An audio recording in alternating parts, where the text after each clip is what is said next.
नाम है वृंदापुर और देश का नाम है गुर्जर गुजरात। जिस वृंदापुर को आजकल बोलते पोरबंदर, उसी पोरबंदर को भागवत में वृंदापुर कहा गया। वहां पर महात्मा गांधी का भी आश्रम है। श्री सुदामा की पत्नी के नाम है सुशीला।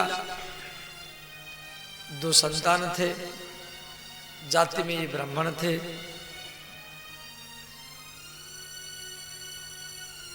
भागवत में दिया गया है कृष्णस्यासिति सखा कश्चित ब्रह्मणो ब्रह्मवित्तमः विरक्तः इंद्रियार्थेषु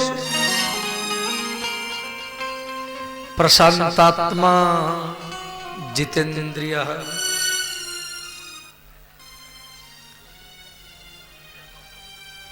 सुदामा का अर्थ है सु माने उत्तम, सु शब्द का अर्थ है उत्तम अच्छा, और दाम का अर्थ है चरित्र स्वभाव गुण। जिसकी अच्छा गुण हो, अच्छा स्वभाव हो, अच्छा चरित्र हो, उसी व्यक्ति को सुदामा ही कहा जाता है। सदा कृष्णस्या आसिति सखा,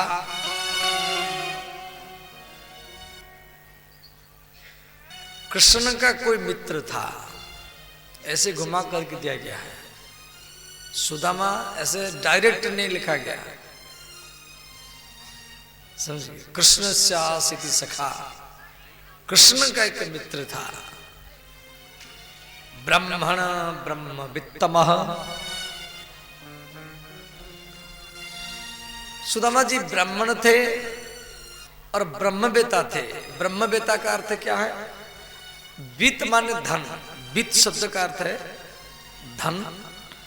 वो ब्रह्म को अपना धन मानते थे, माने भगवान को अपना धन मानते थे। ब्रह्मणो ब्रह्मवित्तमः,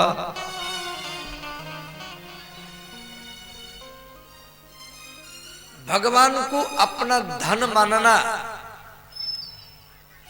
यही संसार का सार है। हम लोग को भगवान को पूजा तो करते हैं, परंतु भगवान को अपना नहीं मानते हैं। भगवान का पूजा तो हम लोग करते हैं, परंतु भगवान को अपना नहीं मानते हैं। अपना मानते हैं बेटा बेटी को, स्त्री को, पति को, परिवार वालों को, रुपया को।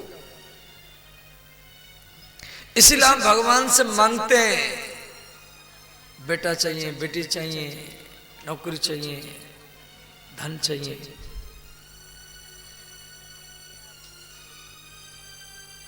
तो सुदामा जी ऐसा नहीं थे।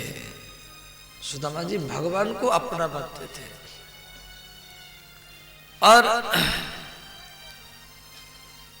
विरक्तः इंद्रियार्थेषु, सुदामा के लिए विरक्त शब्द का प्रयोग किया गया। विरक्त, अच्छा हम लोग सोचते हैं घर द्वार को छोड़ के कोई अयोध्या वृंदावन चला गया, हम उसको विरक्त मानते हैं।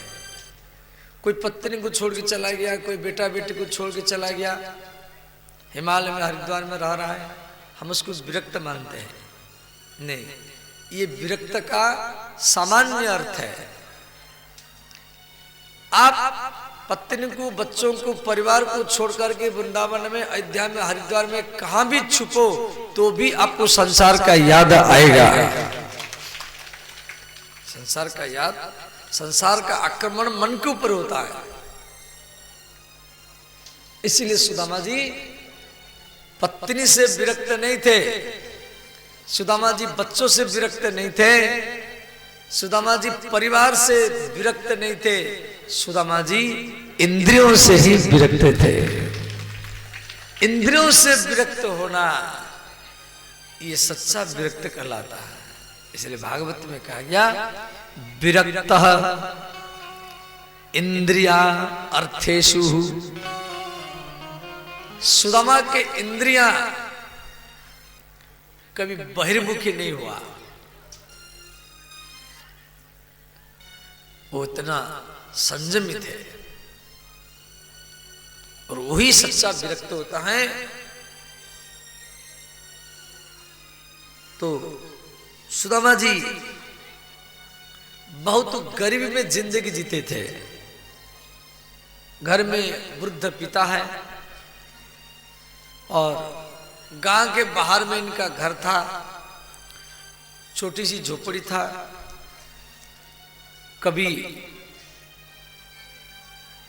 वर्षा ऋतु में गिर जाता था, ठंडी में उड़ने के लिए इनके पास एक कंबल एक चादर तक भी नहीं था। फटा बोरी बिछा कर के ये सोते थे। रात्रि के प्रथम प्रहर में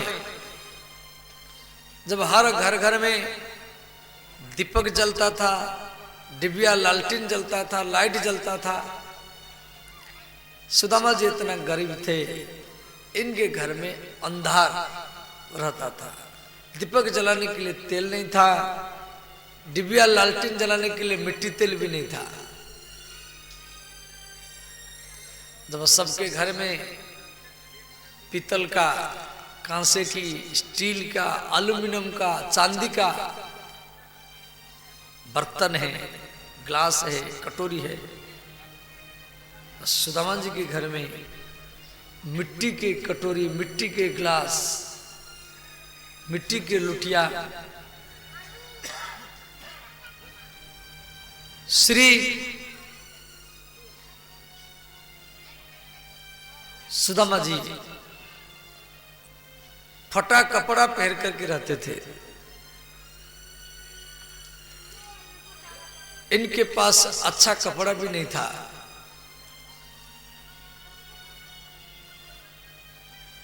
और कृष्णस्यासिति सखा कश्चित् ब्रह्मणो ब्रह्मवित्तमः। जब होली में, दिवाली में, नवरात्र में, छठ पूजा में सबके घर में पूड़ी या हलवा, पुआ, ठेकुआ आदि बनता था। सुदामा जी के घर में सुदामा जी भूखे रहते थे।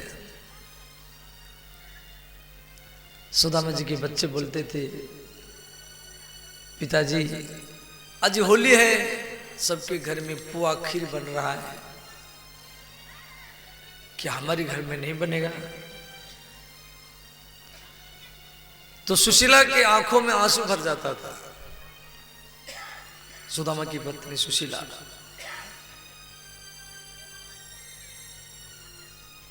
और इतना गरीब में रहने पर भी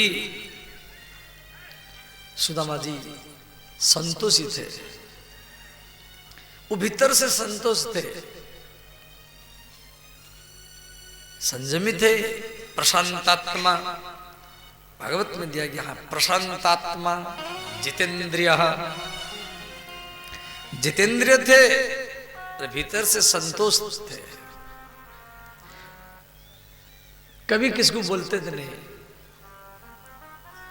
सुदामा के पिता ब्राह्मण आत्मदेव सुदामा को अपने पास में बुलाए, बोले बेटा अब तो मैं वृद्ध हो चुका हूं, हम ब्राह्मण हैं, हम भिक्षा करके आपका पालन पोषण किया है।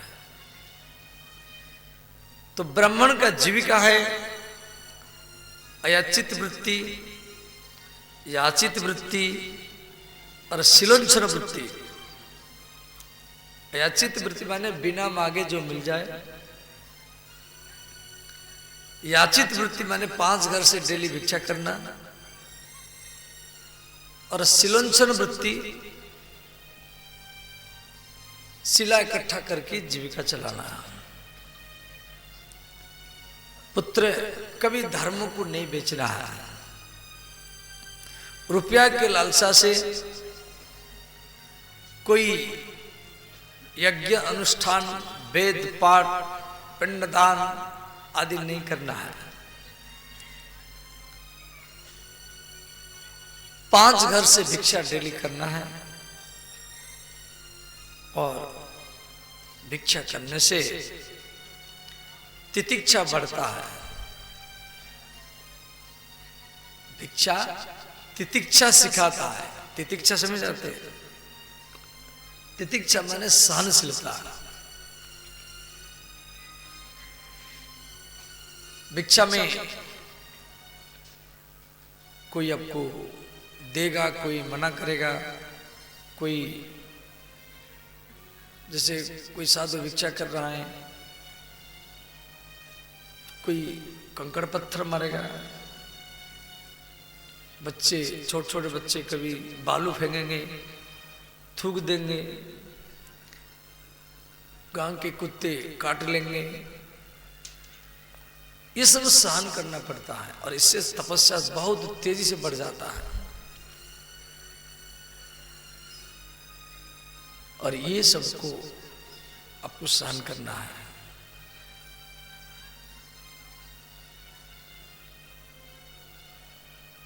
कृष्णाय वासुदेवाय देवकी नंदनाय च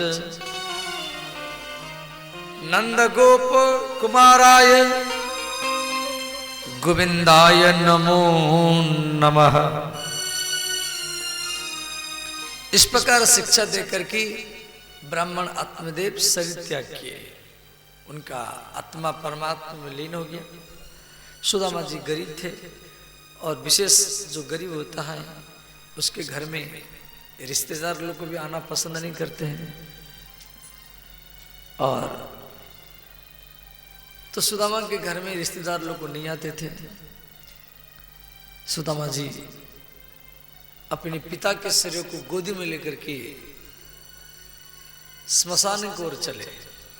गरुड़ पुराण में दिया गया है, जो माता पिता पुत्र को, बेटा बेटी को जन्म दिया, पालन किया, गोदी में बैठा कर खिलाया, कहीं मेला घुमाया, तो पुत्र का भी कर्तव्य है माता पिता मरने के बाद पुत्र जब उनके शरीर को कंधा में लेकर के स्मशान को जाता है, उसको हर पग पग में अश्वमेध यज्ञ का लाभ ही मिलता है। सुदामा जी इधर उधर से कंडा ला करके अपनी पिता का अंतिम संस्कार किए। पिता के शरीर में पुत्र को आग लगाते समय भी बड़ा कष्ट होता है। और पुत्र जब पिता के शरीर को जला करके घर को आता है या माँ के शरीर को जला करके घर को आता है, उसको घर भी अच्छा नहीं लगता है, घर खाली खाली लगता है। जैसे कोई बेटी ससुराल को चली जाती है तो माता पिता को घर भी अच्छा नहीं लगता है। ऐसे पुत्र को पिता के शरीर या माँ के शरीर को जला करके जब वो घर को आता है तो वो घर भी अच्छा नहीं लगता है।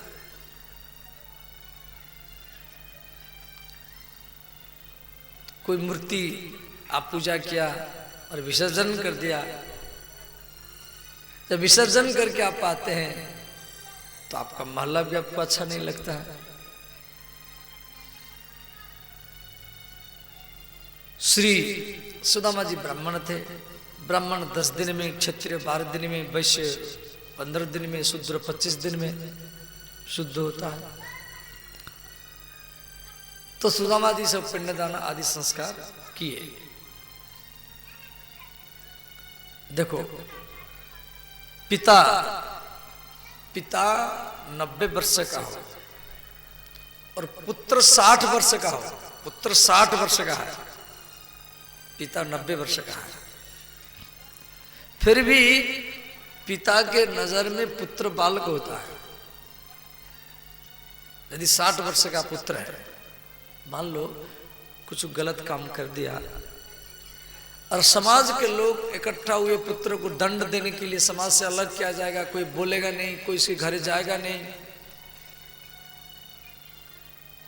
और किसको समाज से अलग किया जा रहा है, उस समय रिश्तेदारों लोग भी नहीं आते हैं। परंतु वृद्ध पिता जो खाट में पड़ा है, जब उसको मालूम पड़ता है जाजी गांव के लोग मेरे बेटा को समाज से अलग कर रहे हैं, तो वृद्ध पिता किसका हाथ पकड़ करके पंचायत में, सभा में आगे हो जाता है, सबके सामने हाथ जोड़ देता है और कहता है, गांव वालों, अब तो मैं मरने वाला हूं, यदि आप मेरे बेटा को समाज से अलग कर देंगे तो मैं शांति से मर नहीं पाऊंगा। इसीलिए मेरा पुत्र यदि कुछ गलत किया है, सबके सामने मैं हाथ जोड़ करके क्षमा मांग रहा हूं, आप इसको क्षमा ही कर देना। और समाज में कोई वृद्ध व्यक्ति जब हाथ जोड़ देता है तो समाज भी पिघल जाता है। श्री सुदामा जी की पत्नी सुशीला घर में है और सुदामा जी भिक्षा लेने के लिए गांव में गए। सुदामा जी किसके घर के भीतर में नहीं जाते थे, वो बाहर में खड़े रहते थे, 3 बार आवाज लगाते थे, भिक्षाम देहि भवती भवती भिक्षाम देहि, भिक्षाम देहि भवती भिक्षाम देहि भवती। भवती शब्द प्रयोग होता है लक्ष्मी के लिए, गायत्री के लिए, अन्नपूर्णा के लिए। सुदामा जी किसी भी स्त्री को बहन कह करके या बेटी कह करके या मौसी कह करके भी नहीं बोलते थे। मौसी माने माँ जैसी, माँ के बराबर, उसको बोलते मौसी। मौसी कह करके भी नहीं बोलते थे। भवती, हे भवती, आपके गांव का ब्राह्मण सुदामा एक मुट्ठी भिक्षा के लिए आपके दरवाजे में खड़ा है।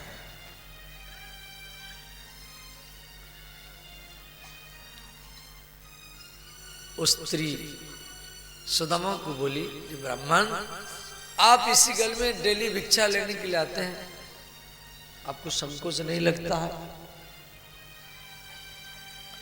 सुदामा जी दूसरे घर में चले गए। उस स्त्री बोली, ब्राह्मण, आज मेरे घर में कुछ नहीं है, अब कल आना, मैं कल आपको दूंगी। तीसरे घर में पहुंचे, उस स्त्री घर में नहीं थी। चौथा घर में पहुंचे, उस स्त्री बालक को भेज करके मना कर दी। सुदामा को 4 घर से भिक्षा नहीं मिला, सिर्फ एक घर रह गया, एक घर। क्यों? 5 घर से भिक्षा करना उनका नियम था। तो 5वां नंबर घर के दरवाजा में सुदामा जी खड़े हैं और आवाज लगाए, भिक्षाम देहि भवती भिक्षाम देहि। तो सुदामा जी बोले, हे अन्नपूर्णा, है मां लक्ष्मी, आपके गांव का ब्राह्मण सुदामा जो आपके गांव में रहता है, 5 घर से भिक्षा करना मेरा नियम है। 5 घर से भिक्षा करना मेरा नियम है। 4 घर से मुझे भिक्षा नहीं मिला है और ये मेरा अंतिम घर है। यदि आप मेरे झोली में एक मुट्ठी भिक्षा देंगे तो आज ब्राह्मण के घर में रुसी होगा। उस स्त्री ने क्या कि किवाड़ बंद कर दे। सुदामा जी अपने घर की ओर जा रहे हैं। उधर द्वारिका में भगवान कृष्ण उदास में बैठे हैं। देवी रुक्मिणी प्रश्न किया, हे नाथ आप इतना उदास क्यों हैं? कृष्ण बोले, देवी मेरा एक भक्त है और मेरा मित्र भी है। भक्त भी है और मित्र भी है। हम दोनों एक साथ में पढ़ते थे गुरु संदीपन के विद्यालय में उज्जैन नगर में। गुरु जी कोई भी प्रश्न करते थे, मेरा मित्र पहले हाथ उठा करके उत्तर करता था। सारा ऋग्वेद, यजुर्वेद, सामवेद, अथर्ववेद उसको कंठस्थ है। और आज जो भिक्षा लेने के लिए गया, उसकी झोली खाली है। हे देवी, उसकी जो पत्नी है सुशीला, वो घर में जल गर्म करके बैठी है और बार बार दरवाजा में जाती है, अपनी पति का राह देखती है।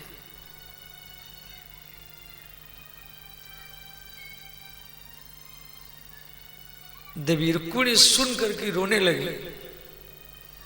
यह नाथ, उसकी पत्नी जल गर्म करके बैठी है और उसकी झोली खाली है। इस प्रकार कृष्ण और रुक्मिणी दोनों द्वारिका में बात कर रहे हैं और इधर सुदामा जी अपने घर में पहुंच गए। तो श्री सुशीला देखा झोली में एक भी चावल नहीं है। वो आग बुझा दिया।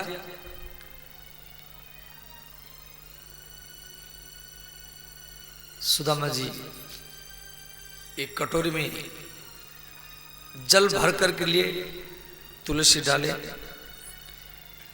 भगवान कृष्ण का भोग लगाया। बोले, द्वारिकानाथ, हे रुक्मिणी वल्लभ, हे वैकुंठनाथ, आज घर में कुछ नहीं है, जल का भोग लगा रहा हूं और आप उसको स्वीकार कीजिए। उसी जल को सुदामा जी अपने बच्चों को पिलाए। दोनों बच्चे जल पी करके दिन भर रहे। रात में भूख लगा तो जल फिर पिए। प्रातःकाल हुआ, दोनों बच्चे खेलने के लिए जाते हैं। एक पड़ोसिन घर की स्त्री अपने बच्चों को गैया का दूध पिला रही थी। तो दोनों बच्चे गैया के दूध को देख करके सुशीला के पास आए। बोले, माता, हम कल दिन भर जल पी कर गिरा, रात में भी हम जल पी करके सोया, हमको भूख लग रहा है, हमको दूध चाहिए। सुशीला क्या की, एक पड़ोसी के घर में गई, एक मुट्ठी आटा मांगी और एक कटोरी में जल भर कर के लिया। एक मुट्ठी आटा मिलाया, जल सफेद हो गया। सुशीला अपने बच्चों को बोली, बेटे, एक गैया का दूध है और आप इसको पी जाओ। दोनों बच्चे प्रसन्न होकर के पी जाते हैं। इतना गरीब में सुदामा जी रहते थे, फिर भी वो संतोषी थे। कृष्ण स्यासिति सखा कश्चित ब्रह्मणो ब्रह्मवित्तमः। श्री सुदामा जी का बाजार कैसा है? सुदामा जी की जो बाजार है, सुदामा जी बाजार में जाते थे, वो गीता भागवत लेकर के एक पेड़ के नीचे दिन भरी पाठ करते थे। उनके पास रुपया नहीं, वो खरीद क्या करेंगे। संध्या को जो बाजार वाले दुकान वाले जिसको सब्जी का दुकान है, सड़ा हुआ आलू, सड़ा हुआ टमाटर, सड़ा हुआ बैगन,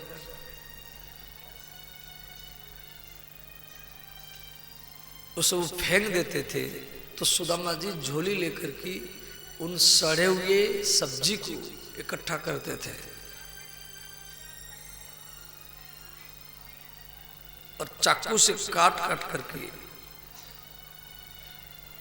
उसी में सब्जी बनाते थे, भगवान को भोग लगाते थे। जो अतिथि अभ्यागत आए उसको भी पवाते थे, बाद में पाते थे। भगवान कृष्ण रुक्मिणी को कह रहे, देवी यदि द्वारिका में 56 प्रकार का भोग लगता है, परंतु 56 प्रकार के भोग में मुझे प्रसन्नता नहीं है, जितना सुदामा के सड़े हुए सब्जी में ही प्रसन्नता है। ये सुदामा जी का बाजार था। सुदामा जी की खेती कैसा है? सुदामा जी का कोई खेत है ही नहीं है। जो किसान लोग धान, गेहूं या मकई काट करके घर को लाते थे, उनकी खेत में जो धान, गेहूं, मकई पड़ा रहता था,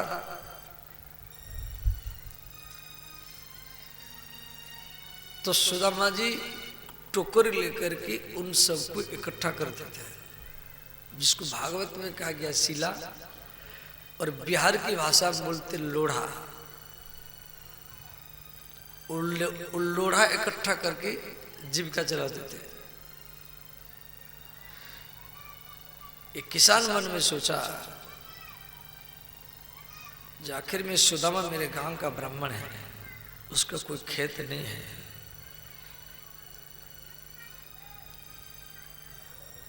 दिन भरी लोढ़ा इकट्ठा करता है और उसी से अपने परिवार चलाता है। तो किसान ने सुदामा को बुलाया कि ब्राह्मण दे, मैं एक सेर अन्न दान कर रहा हूं, ले जाओ। सुदामा जी झोली फैला करके खड़े हैं। ये भगवान, ये मुझे अन्न दान कर रहा है, अनाज दान कर रहा है, और आप इसके ऊपर कृपा ही बना रखना। और सुदामा जैसा ब्राह्मण उसी व्यक्ति का धन स्वीकार करेगा जिसको ऊपर भगवान का कृपा हो। हमारी सनातन धर्म में पिंडदान हो, श्राद्ध हो, हम लोग साधु संत ब्राह्मण को भोजन कराते हैं। क्यों? आपके दिए हुए रोटी, चावल, सब्जी, पूरी, खीर वो ब्राह्मण के शरीर में, साधु सन्यासी के शरीर में जाकर के खून बनता है, रक्त बनता है, और उसी खून से, उसी रक्त से वो जो भी गायत्री मंत्र जप करेगा, भजन करेगा, या हवन करेगा, या भागवत गीता पाठ करेगा, वो लाभ उसको मिल जाता है जो उसको भोजन कराया है सीधा। और ये धर्म का नियम है। और सुदामा जैसा निष्किंचन ब्राह्मण जो भजनानंदी है, हरदम भजन करने वाले, और उसके शरीर में किसी का दिया हुआ दान जाकर खून बने, ये साधारण बात नहीं है। श्री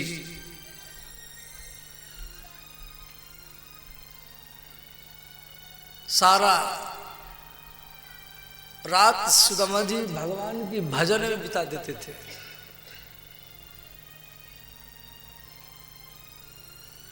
जिस रात को कोई विषयी, कोई भोगी विषय की भोग में बिता देता है, सुदामा जी भगवान की याद में बिता देते थे। यही जग जामिनी जा गई जो यही जग जामिन जागई जोगी परमारथी प्रपंचु वियोगी परमारथी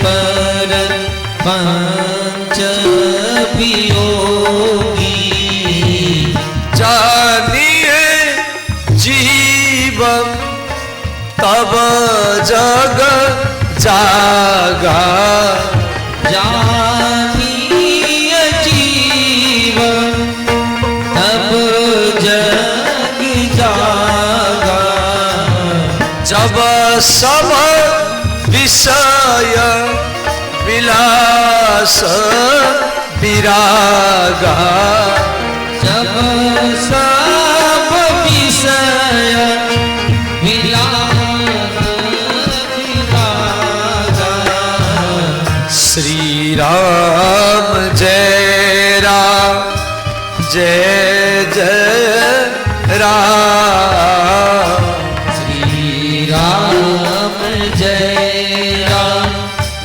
जय जय राम श्री राम जय राम जय जय राम श्री राम जय राम जय जय राम राधे राधे गोविंद गोविंद राधे राधे राधे गोविंद गोविंद राधे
रात का समय है। सुदामा जी माला लेकर के भजन कर रहे हैं। देवी सुशीला शयन किए हैं। सुशीला के जो कपड़ा है वो फटा हुआ है, जगह जगह में दिखाई दे रहा है। सुदामा जी सुई और धागा लेकर के अपनी पत्नी के फटे हुए जगह को सिलाई कर रहे हैं।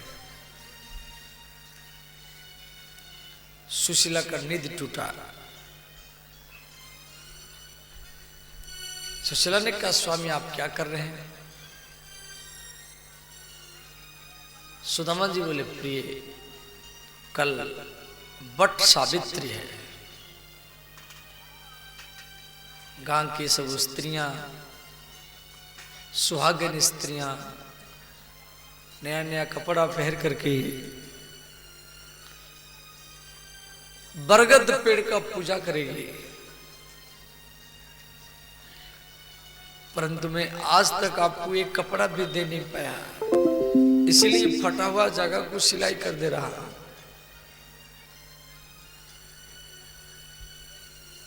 सुशीला सुन करके रोने लगी। सुशीला ने कहा, स्वामी आपका मित्र तो कृष्ण है, आप अपने मित्र के पास क्यों नहीं जाते?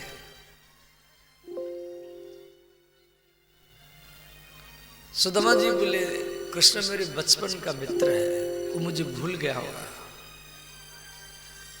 सुदामा जी बोले, प्रिय मेरा भाग्य मेरा साथ दे नहीं रहा। सुदामा जी के गरीब होने का क्या कारण है?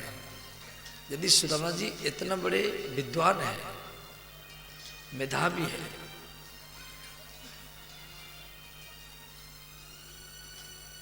इसमें एक कारण है।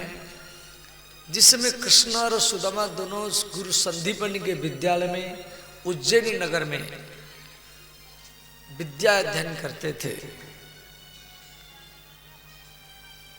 तो गुरु संदीपनि कृष्ण और सुदामा को बोले, जाओ जे आप लकड़ी इकट्ठा करके लाओ, क्यों रसोई करने के लिए लकड़ी नहीं है। पहले जितना भी गुरुकुल है उसमें खेती भी होता था, गौशाला भी रहता था।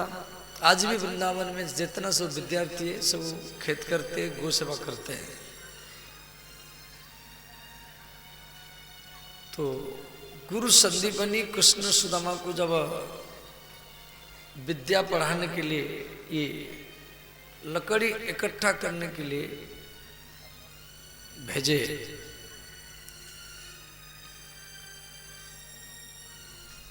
तो संदीपन की पत्नी कृष्ण सुदामा को बोली, देखो आपको भूख लगेगा, एक एक मुट्ठी चना ले जाओ। एक मुट्ठी चना कृष्ण को दिया, एक मुट्ठी चना सुदामा को दिया। कृष्ण बोले, मित्र मेरे मुट्ठी जो चना है उसको आप रखो, भूख लगेगा तो दोनों खाएंगे। भगवान कृष्ण तो अंतर्यामी है, उनको चना के बारे में पहले मालूम था।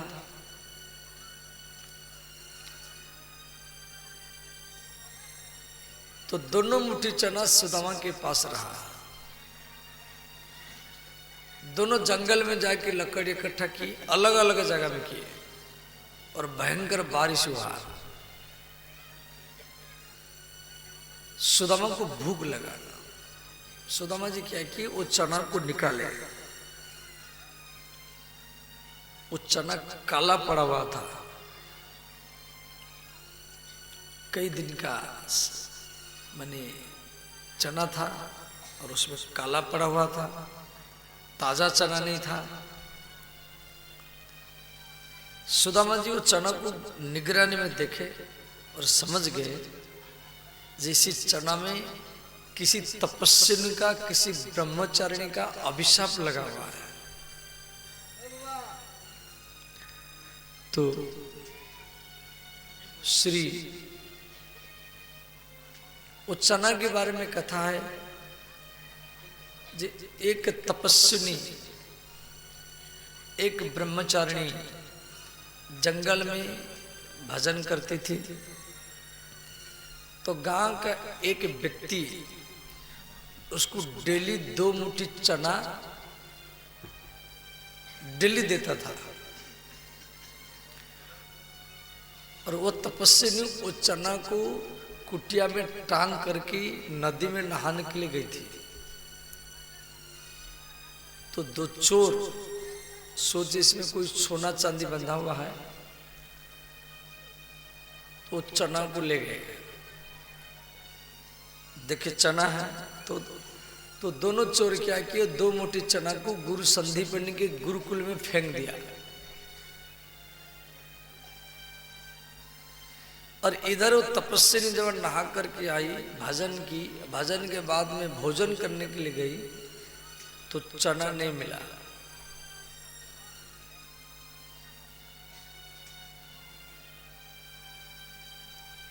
तो तपस्विनी दिन भरी भूखी रही और अंतिम में अभिशाप दिया, जब मैं दिन भरी भूखी रही, कोई चना मेरा ले गया और ये चना को जो खाएगा वो दरिद्र बन जाएगा।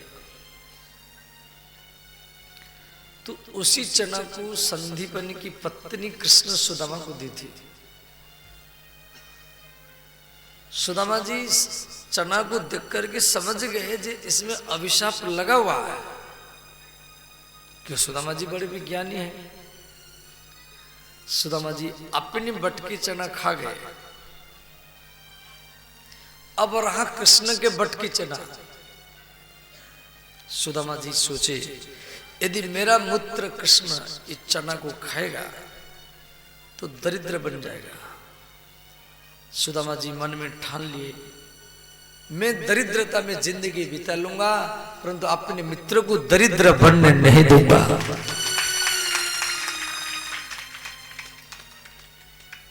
सुदामा जी जान करके वो दोनों मुट्ठी चना खा गए। इसमें एक दूसरा कथा जुड़ा हुआ है। जब सुदामा जी दोनों मुट्ठी चना खा गए, कृष्ण सुदामा दोनों एक जगह में आए, क्यों लकड़ी इकट्ठा कर रहे थे अलग अलग जगह में। तो कृष्ण बोले मित्र गुरु माता ने चना दी थी, निकालो खाएंगे। सुदामा जी बोले कृष्ण मैं दोनों मुट्ठी चना खा गया हूं, मैं गुरु माता से ला करके आपको खिला दूंगा। तो भगवान बोले मित्र कभी अकेला खाना नहीं चाहिए। अकेला खाने वाला व्यक्ति दरिद्र बनता है और बांट करके खाने वाला व्यक्ति धनवान ही बनता है। यही बात को सुदामा जी अपनी पत्नी को बोल रहे हैं रात में, जी देवी मेरा भाग्य मेरा साथ दे नहीं रहा है। भगवान कृष्ण जान करके सुदामा को गरीब रखे थे, क्यों कृष्ण की इच्छा थी एक दरिद्र व्यक्ति के साथ एक गरीब व्यक्ति के साथ मैं कैसे मित्रता निभाता हूं, ये शिक्षा मुझे समाज में देना है। इसलिए भगवान कृष्ण सुदामा को ही चुन करके ही रखे थे। कृष्ण स्यासिति सखा कश्चित ब्रह्मणो ब्रह्म वित्तमः। सुदामा जी की पत्नी सुशीला ने कहा स्वामी आप धन के लिए नहीं अपने मित्र के दर्शन के लिए तो जाओ। अयम ही परम लाभ उत्तम श्लोको दर्शनम। तो सुदामा जी हाँ भरे, चलो दर्शन तो होगा। तो सुदामा जी राजी हो गए द्वारिका जाने के लिए। तो सुदामा जी अपनी पत्नी सुशीला को बोले प्रिय मित्र के पास गुरु के पास राजा के पास बेटी के पास कभी खाली हाथ में जाना नहीं चाहिए, कुछ ना कुछ लेकर के जाना चाहिए। तो घर में कुछ हुए तो लाओ। सुशीला देखा घर में एक भी चावल नहीं है। तो भागवत में दिया गया है सुशीला 4 घर में गई, 3 घर में नहीं 4 घर में गई और बोली बहन मेरे पति अपने मित्र से मिलने के लिए जा रहे हैं, मुझे एक मुट्ठी चावल चाहिए। दूसरी घर में गई, वहां से भी एक मुट्ठी, तीसरी घर से एक मुट्ठी, चौथा घर से एक मुट्ठी। वो 4 मुट्ठी चावल मांग करके लाई और वो भी 4 प्रकार के चावल है। तो हर घर का चावल अलग होता है। चावल से मालूम पड़ जाता है ये धनवान है या गरीब है। जिसके चावल देखने के लिए सुंदर है, लंबे हैं, अच्छे लगते हैं, वो धनवान होता है। जिसके चावल में कीड़ा कचरा होता है, टूटा हुआ होता है, वो गरीब होता है। जिसके चावल में अरुआ उसना कीड़ा कचरा सब कुछ मिला हुआ हो और वो सुदामा ही होता है। सुदामा की पत्नी क्या की, वो 4 प्रकार के चावल को मिला दिया। जो कपड़ा पे रखी थी, थोड़ा सा कपड़ा फाड़ करके वो चावल को बांधा। सुशीला कृष्ण को याद किया, हे द्वारिकानाथ, हे रुक्मिणी बल्लभ, मैं आपकी भाभी आपकी भेंट में ये 4 मुट्ठी चावल भेज रहा।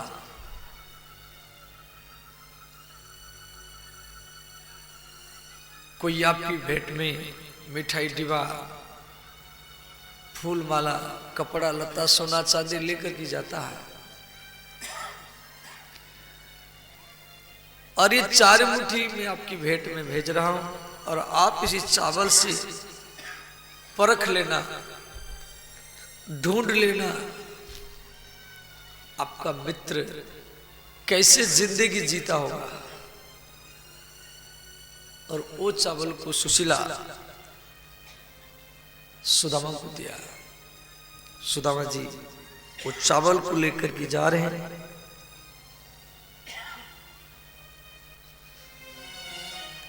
अब 1 दिन, 2 दिन, 3 दिन, 4 दिन, कई दिन बीत गया। वृंदापुर से द्वारिकापुरी बहुत दूर है।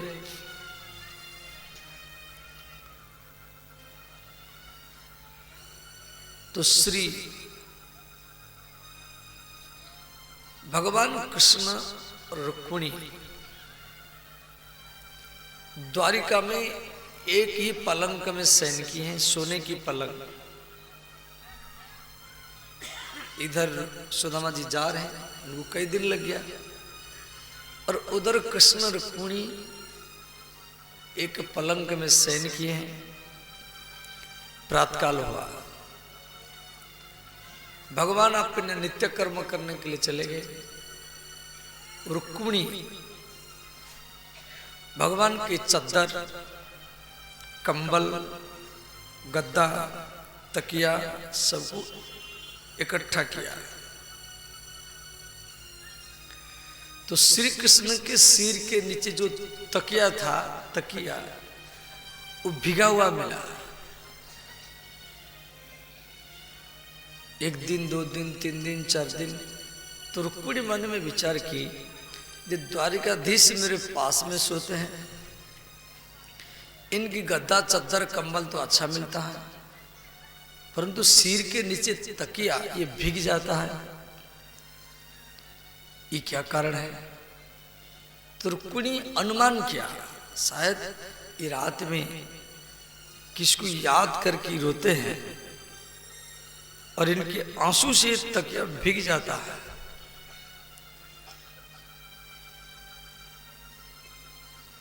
भगवान कृष्ण रुक्मिणी के पास में तो सोते थे, परंतु तकिया के ऊपर हाथ के ऊपर मस्तक, चद्दर ओढ़ करके श्री कृष्ण रात रात भरी सुदामा की याद करते थे। हाँ मित्र सुदामा, मित्र तपस्विनी के अभिशाप लगा हुआ चना मुझे पाने नहीं दिया, मुझे द्वारिकाधीश बनाने के लिए, मुझे सोने की द्वारिका का मालिक बनाने के लिए, और आप मेरे दरिद्रता को आप अपने ऊपर ही ले लिया। मेरे दरिद्रता माने संपूर्ण ब्रह्मांड का दरिद्रता। मित्र, आपके कारण आज मैं सोने की द्वारिका का मालिक हूं, यह आपके आशीर्वाद है।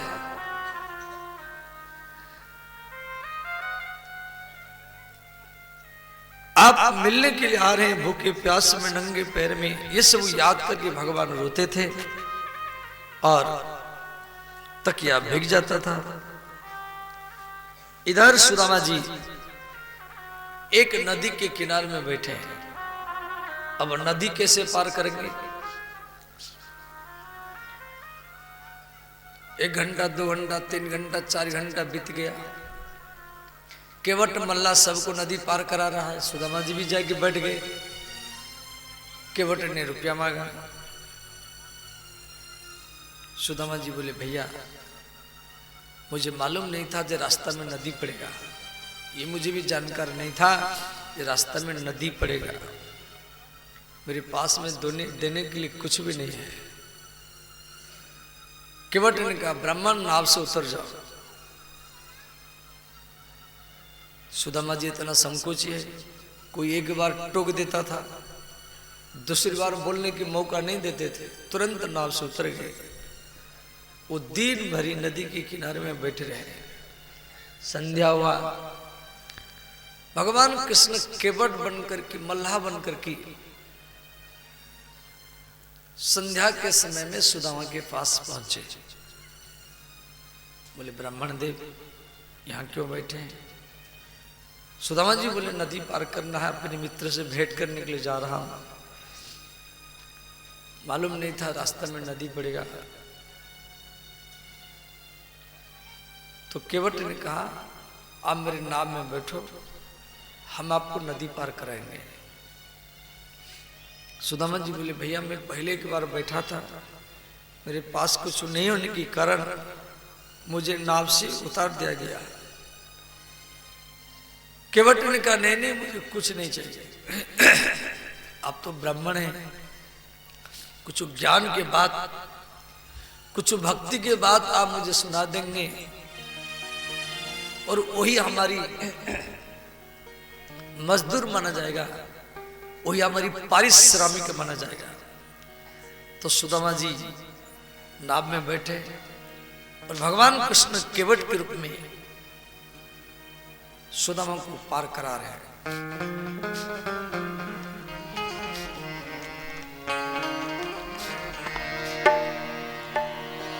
जहां ले चलोगे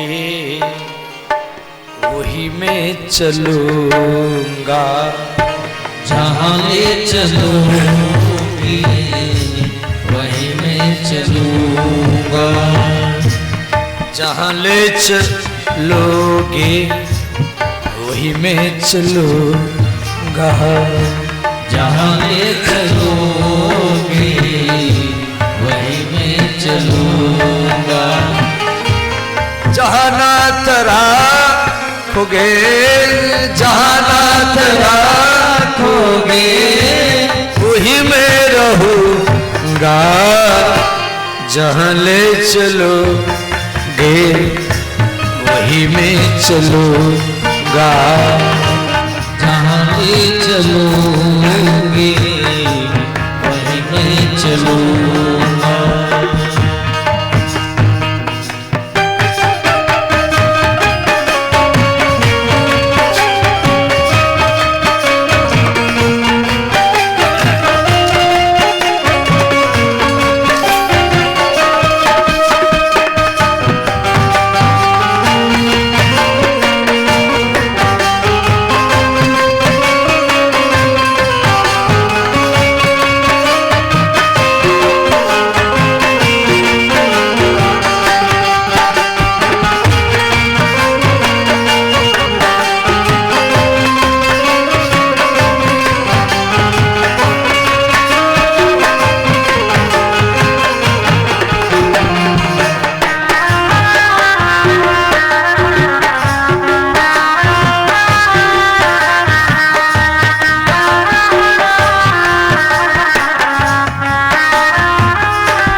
कोई उल्हना न कोई अराजी, करा लो प्रभु जो तेरी मर्जी,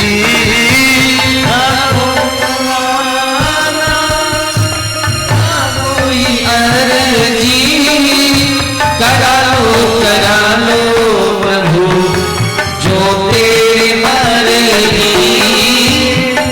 कोई उल्हना न कोई अर्जी, करा लो प्रभु जो तेरी मर्जी,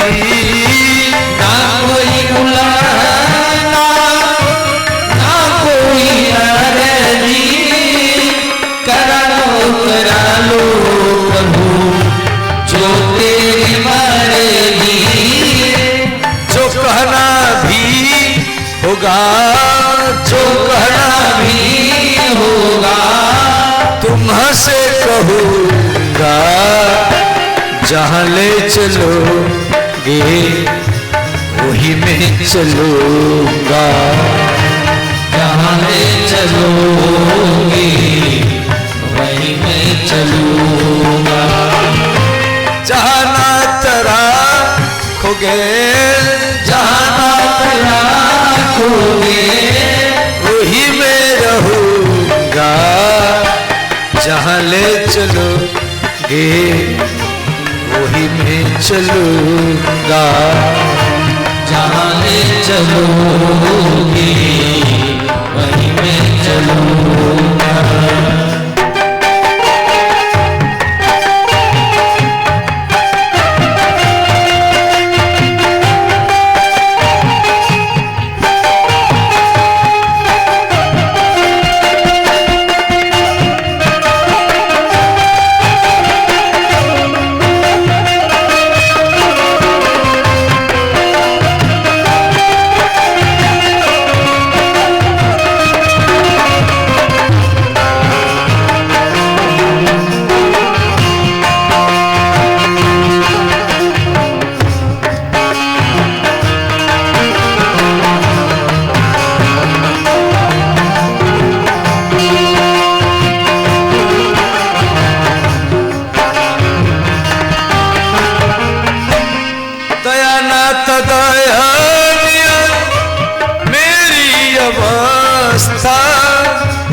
तेरे हाथों में प्रभु सारी व्यवस्था। दयानाथ दयानियन मेरी अवस्था, तेरे हाथों में प्रभु सारी व्यवस्था। दयानाथ दयानियन मेरी अवस्था, तेरे हाथों में प्रभु सारी व्यवस्था। दयानाथ दयानियन मेरी अवस्था, तेरे हाथों में प्रभु सारी व्यवस्था। सहोगे जो कुछ, सहोगे जो कुछ, खुशी से सहूँगा, जहाँ ले चलोगे वही मैं चलूँगा, जहाँ ले चलोगे वही मैं चलूँगा। जहाँ नाथ राखोगे, जहाँ नाथ राखोगे वही मैं रहूँगा, जहाँ ले चलोगे वही मैं चलूँगा, जहाँ ले चलोगे वही मैं चलूँगा। इस प्रकार सुदामा जी नदी पार किए। केवट ने कहा ब्राह्मण कहाँ सोएंगे? सुदामा जी बोले पेड़ के नीचे सो जाऊंगा। सुदामा जी आधा धोती बिछाए। धोती माने, धोती का अर्थ है धौतम इति धोती ही, जिसको डेली धोया जाता हो उसको धोती कहा जाता है। सुदामा जी जब सो गए, भगवान कृष्ण अपनी योग माया के द्वारा रात रात में सुदामा को द्वारिका भेज दिए। सुदामा का नींद टूटा, उनको सोने की द्वारिका दिखाई दिया। इतने में दो व्यक्ति सुदामा जी को प्रणाम किए। सुदामा जी बोले भैया आप कौन हैं, आप मुझे प्रणाम कर रहे हैं?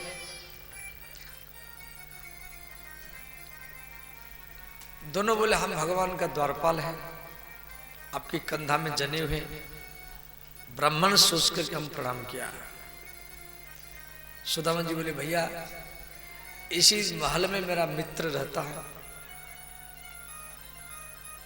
द्वारपाल सोच आपका मित्र इसी महल में, उसका नाम?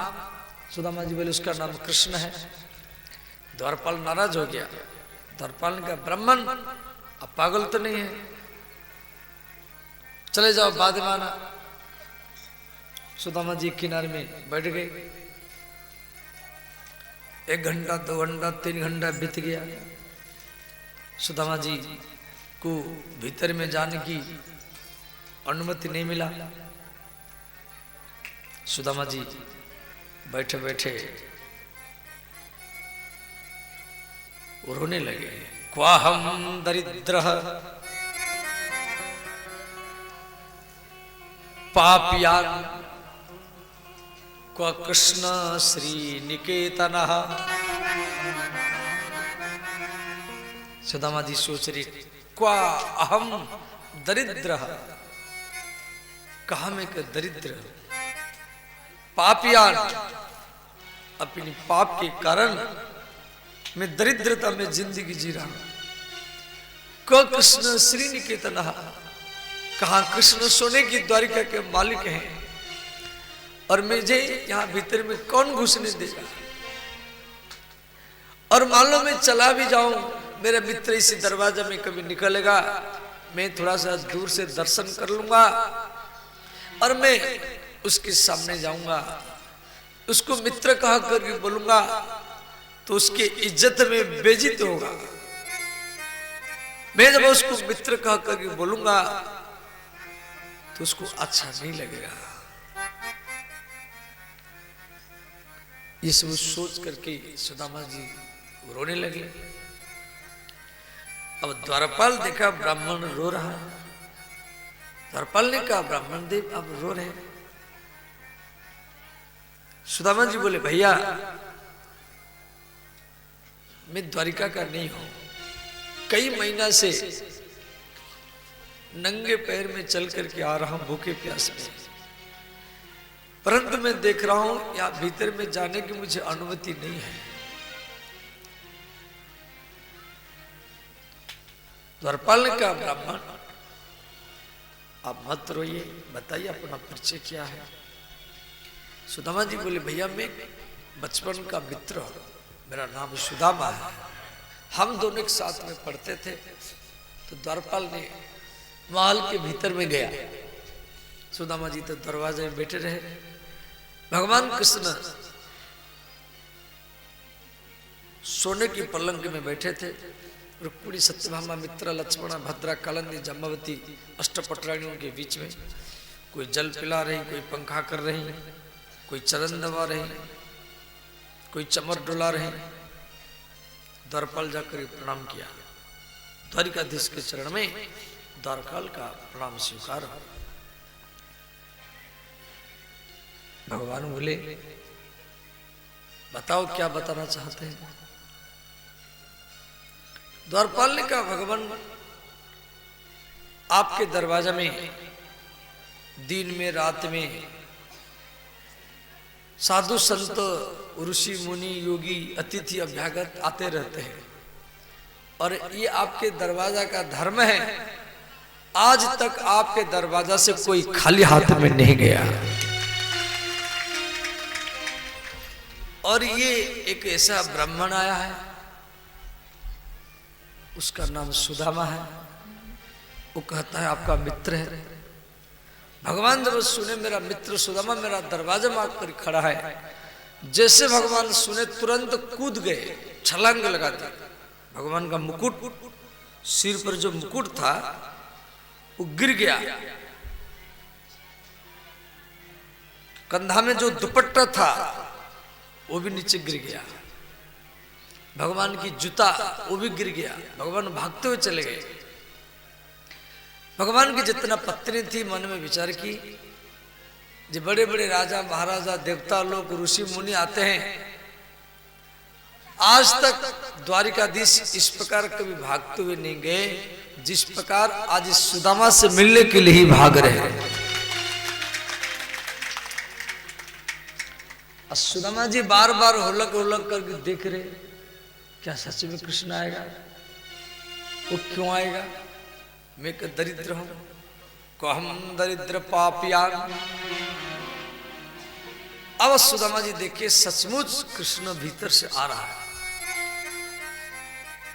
इधर सुदामा जी भी रह नहीं पाए, वो भी इधर से भागते हुए चले गए और दोनों मित्र दोनों को भर करके ही आलिंगन की सुता। बोले श्री सुदामा जी महाराज की जय, भक्तवत्सल भगवान की जय। कृष्ण सुदामा को और सुदामा कृष्ण को दोनों को आलिंगन किए। आलिंगन समझ जाते हैं, छाती से छाती लगा करके और हाथ दोनों हाथ में भरना, उसको बोलते हैं आलिंगन। और सुदामा का तो हड्डी हड्डी शरीर है, अब भगवान कृष्ण का भरपूर शरीर है। भगवान कृष्ण जब सुदामा को आलिंगन किए, पीठ में हाथ घुमाए, तो कृष्ण की आंखों में आंसू भर गया। कृष्ण समझ गए जे मेरे मित्र के शरीर में हड्डियां हैं, इसको पेट भर के भोजन नहीं मिलता है, हरदम तपस्या करता रहता है, भूखे प्यास में भजन करता रहता है। कृष्ण क्षत्रिय है, चंद्रवंशी यदुवंशी क्षत्रिय है, और भगवान सुदामा ब्राह्मण है। तो भगवान कृष्ण झुक गए सुदामा के चरण पकड़ने के लिए, परंतु सुदामा जी कृष्ण को पकड़ करके तुरंत उठा लिया। कृष्ण के छाती में सुदामा जी देख रहे हैं कुछ घावों की चिन्ह है। तो सुदामा जी बोले, मित्र आपके छाती में सब घाव का चिन्ह है, मालूम पड़ता है अभी अभी आप महाभारत युद्ध करके आया है। भीष्म की गुरु द्रोणाचार्य के कर्ण का तीक्ष्ण बाण आपके शरीर को घायल किया है, वो चिन्ह अभी भी नहीं गया। मित्र अपने शरीर का ख्याल रखो। भगवान कृष्ण को उस समय अर्जुन का याद आया। अर्जुन भी कृष्ण का मित्र है और सुदामा भी कृष्ण का मित्र है। अर्जुन कृष्ण को सारथी में बैठाया, रथ में रथी ऊपर होता है, सारथी नीचे होता है। तो अर्जुन रथी है, तो अर्जुन का जो पैर है ये कृष्ण के कंधा में सटता था। तो जब अर्जुन रथ को चलाता था तो कृष्ण के पीठ में बार बार लात मारता था, जी रथ को बाएं तरफ चलाओ, दाएं तरफ चलाओ, आगे भगाओ, पीछे भगाओ, क्यों पैर की लात में संगत करना पड़ता था।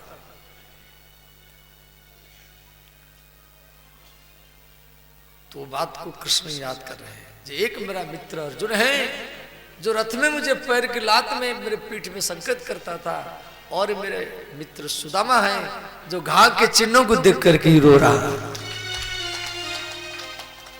भगवान कृष्ण के 3 मित्र हैं, उद्धव जो ज्ञान योग, अर्जुन कर्मयोग, सुदामा भक्ति योग। कर्मयोग, ज्ञान योग, भक्ति योग, इन तीनों के माध्यम में आप भगवान को प्राप्त कर सकते हैं।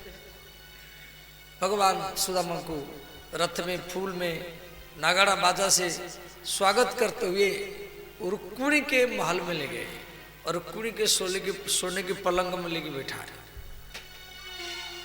अब भगवान कृष्ण नीचे बैठे, सुदामा जी सकुचार है, जैसी पलंग के लायक मैं नहीं हूं। भगवान कृष्ण रुक्मिणी को बोले, देवी थोड़ा जल लाओ, हम अपने मित्र के चरण को धोएंगे। रुक्मिणी सोने की कलश में जल लेकर के खड़ी है। भगवान जल लीजिए, जल लीजिए, जल लीजिए, अपने मित्र के चरण को धोइए। अब भगवान कृष्ण क्या कर रहे हैं, सुदामा के चरणों को देख रहे हैं।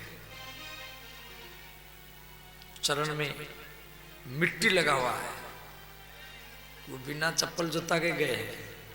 मिट्टी लगा हुआ चरण, धूली लगा हुआ चरण, कंकड़ पत्थर चुभा हुआ चरण, खून में लथपथ हुआ चरण, सो फफोला पड़ा है। आप लोग सुल्तानगंज से देवघर जाते हैं, पैदल में चल करके चरण फूल जाता है। और सुदामा जी कई दिन से, महीना हो गया, पदल में चलते चलते चरण में सब फफला पड़ा हुआ है। झलक झलका झलकत पायन के से झलका झलकत पायन के से। सुदामा जी के चरण में सब झलक रहा है, खून पानी भरा हुआ। झलका झलकत पायन के से झलका झलकत पायन के से।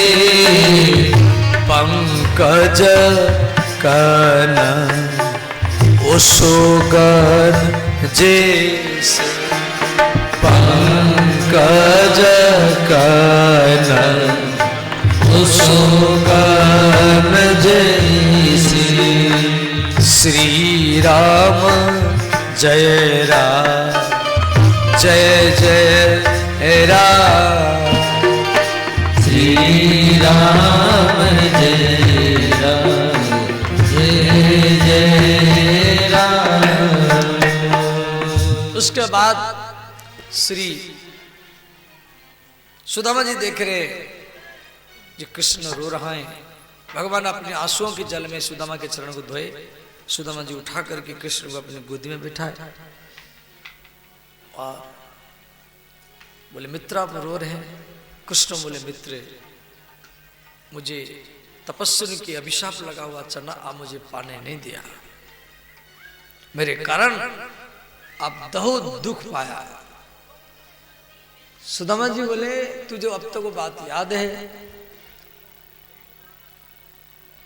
भगवान बोले मित्र आपका शादी हो गया। सुदामा जी बोले तेरे भाभी का नाम सुशीला है। कृष्ण बोले मेरे भाभी ने मेरे लिए कुछ नहीं भेजा। सुदामा जी सकुचार है, वो चावल को कैसे दे, क्यों लाखों लाखों व्यक्ति देख रहे हैं, वो संकोच कारण दे नहीं रहे।